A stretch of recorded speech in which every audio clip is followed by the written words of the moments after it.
Hello and welcome. मैं रितु तोमर हाजिर हूँ आज आपके सामने एक एस्ट्रो टिप के साथ। आज हम बात करेंगे बुरी आदतों के बारे में, यानी कि बैड हैबिट्स के बारे में।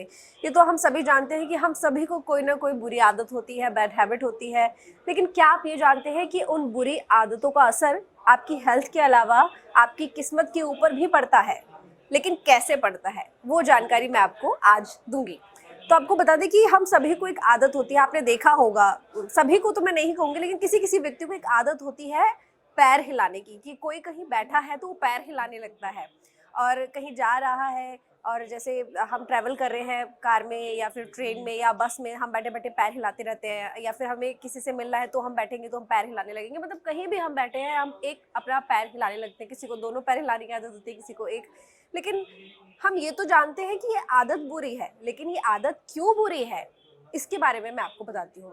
दरअसल पैर हिलाने से होता ये है कि हमारा चंद्रमा कमजोर होता है। जो भी जातक, जो भी व्यक्ति अपना एक या दोनों पैर हिलाता है बैठते समय, तो होता यह है कि उससे आपका चंद्रमा कमजोर होता है। और चंद्रमा कमजोर होने की वजह से आप हर वक्त तनाव में रहते हैं, टेंशन में रहते हैं। दिमाग में हर वक्त कोई ना कोई टेंशन बनी रहती है, विचार चलता रहता है। यानी कि आपके जीवन में भी उसका असर पड़ता है और जीवन में ठहराव नहीं रहता। और मन इतना ज़्यादा बेचैन रहता है, इतना ज़्यादा टेंस्ड रहता है कि आप चाहकर भी उस चीज़ को बदल नहीं पा रहे होते हो। और आपको ये लगता है कि आखिर आप इतना डिप्रेशन में रहते क्यों हो। लेकिन उसका एक रीज़न ये होता है क्योंकि आपके पास एक गंदी आदत है, वो है पैर हिलाना। तो इस आदत को तुरंत छोड़ना चाहिए। सबसे बड़ी बात यह है कि इसमें जब चंद्रमा कमज़ोर होता है तो उसका असर आपकी माँ की हेल्थ पर भी पड़ता है। यानी कि आपकी मम्मा, आपकी मदर के स्वास्थ्य पर इसका नेगेटिव असर पड़ता है और फिर मम्मी की तबीयत खराब होनी शुरू हो जाती है। तो अगर आपको है ये पैर हिलाने की आदत तो इसको तुरंत छोड़ दें, क्योंकि ये ठीक नहीं है। अब आगे बात करेंगे, किसी किसी को नाखून चबाने की आदत होती है।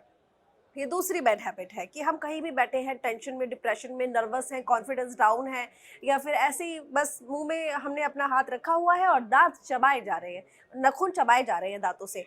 तो इसका असर भी नेगेटिव ही आपके ऊपर पड़ता है। देखिए, गंदगी तो होती है नाखून में और वो आपके मुंह में जाएगी तो वो हेल्थ के लिए तो जाहिर है कि अच्छा नहीं है। लेकिन इसके साथ ही वो आपकी किस्मत के लिए भी अच्छा नहीं है। आपने सोचा होगा कभी कभी कि आखिर आप इतनी मेहनत करते हैं, उसका असर आपको क्यों नहीं आपके ऊपर पड़ता है, आपका करियर अच्छा ग्रोथ क्यों नहीं कर पा रहा है। तो उसका रीज़न मैं आपको बताती हूँ। क्योंकि आप नाखून चबा रहे हैं, नाखून चबाने की वजह से आपका सूर्य कमज़ोर होता चला जाएगा। सूर्य कमज़ोर होगा तो उसका असर ये पड़ेगा कि आपका करियर ग्रो करने की जगह सीधा फॉल डाउन जाएगा। इसके साथ ही उसका असर ये भी पड़ेगा कि आपको बिना वजह अपयश का भी सामना करना पड़ेगा। और धन की प्राप्ति को लेकर अगर बात करें तो उस पर भी, क्योंकि सूर्य का स्ट्रांग होना बहुत ज़रूरी होता है ऐश्वर्य के लिए, वही स्ट्रांग नहीं होगा तो फिर कैसे आपकी ये सारी चीज़ें ठीक होंगी। चाहते हैं अगर जीवन में तरक्की और करियर अच्छा, धन कमाना, तो सबसे पहले अपनी ये गंदी आदत छोड़ दें, वो है नाखून चबाना।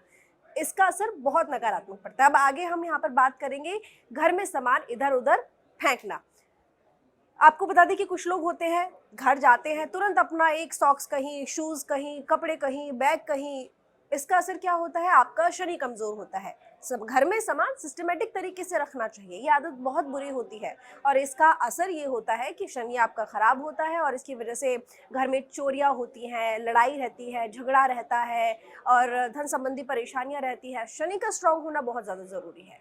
तो ये हमेशा ध्यान रखें, इन आदतों को तुरंत छोड़ दें अगर आपके पास है या आपके आसपास के आपके अपनों के पास है, नहीं तो बहुत ज्यादा नुकसान होगा। तो आज के इस वास्तु टिप्स में बस इतना ही। मुझे दीजिए इजाजत, फिर हाजिर होंगे किसी नए विषय के साथ। तब तक के लिए बाय बाय, टेक केयर।